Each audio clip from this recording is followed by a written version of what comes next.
Chair, fellow members. 2 weeks ago, over 10 million Dutch citizens went to the polls. And they cast their votes for the person and the party who will be allowed to represent them in this chamber for the coming years. Because that is what we are, representatives of the people. Together, all 150 of us embody the sovereignty of the Netherlands.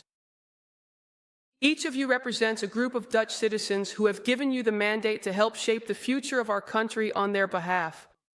On issues such as migration, energy, security, healthcare, education, taxes, nitrogen, the EU, democracy, and so on, the voters have once again made their wishes clear in these elections.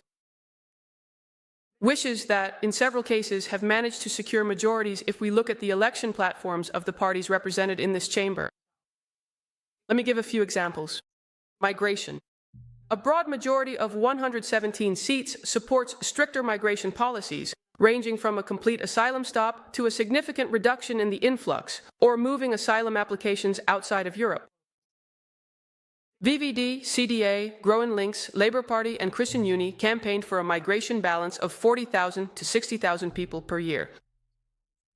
And it should be clear that Forum for Democracy advocates a much stricter migration policy, but still, it would be a significant improvement compared to the migration balance of the past 10 years. And with the support of parties on the right, it can count on a majority. Or take energy. A broad majority of 124 seats supports nuclear energy. Housing, a majority of 76 seats supports maintaining the mortgage interest deduction. Healthcare, a broad majority against increasing the deductible. And for the economy and purchasing power, a majority in favor of tax relief. Once again, Chair, these are concrete majorities based on the election programs that all parties presented to the voters and on which the voters base their choices. And that should be obvious, but I mention it because we are at risk of forgetting this fact, especially now, right after the elections. Precisely at the moment when we, as 150 newly elected representatives, have the opportunity to honor the election results and shape the course of our country for the coming years, we sideline ourselves. We send out a scout. And thanks to Mr. Koolmees for his work and the pleasant conversation. But this scout had to tell us who is willing to talk to whom and who does not want to work with whom. Next, we appoint 2 informateurs who will spend a month behind closed doors talking to a select number of parties. This will inevitably be followed by a months-long formation process, during which a few parties will negotiate their positions in back rooms, so that the coalition can implement a tightly sealed agreement for the rest of the governing period. And the opposition is more or less sidelined. It's the same process we've seen over and over again in recent years. And it's still very much in question, whether we'll even manage to form a workable majority this time around. But a fundamental problem is that this single majority of parties, by definition, does not do justice to the wishes of the Dutch people. This touches on the so-called Ostrogorsky paradox, known from mathematics and game theory.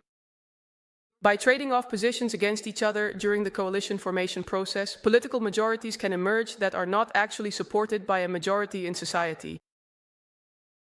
The majority that exists in this chamber for stricter migration policy, or against raising the healthcare deductible, or for investing in nuclear energy, can be traded away during the coalition talks, or even completely lost, without it being clear who got what in return.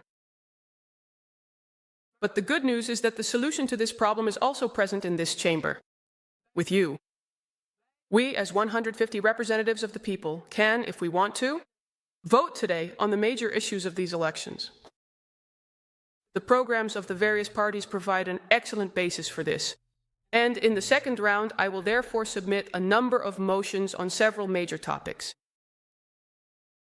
As soon as those majorities are clear, we can choose a prime minister from among us in the same way we elect a chairperson, that is, by blind voting in multiple rounds, who will then look for expert ministers for all these majorities to carry out the respective tasks.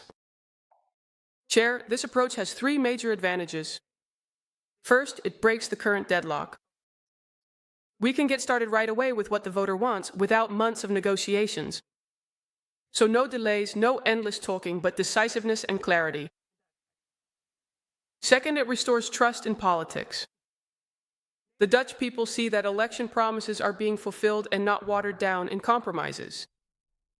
And third, it makes us more agile, because if a minister fails, Parliament can intervene without the entire cabinet having to fall. This is how democracy was always meant to be. When Forum for Democracy participated in the parliamentary elections for the first time in 2017, our slogan was, "Take back your vote." And I would like to urge my 149 newly elected colleagues to do the same. Take back your vote. Embrace your democratic role. Don't let the rug be pulled out from under you by informateurs and backroom deals. Let democracy function as it was originally intended. Thank you.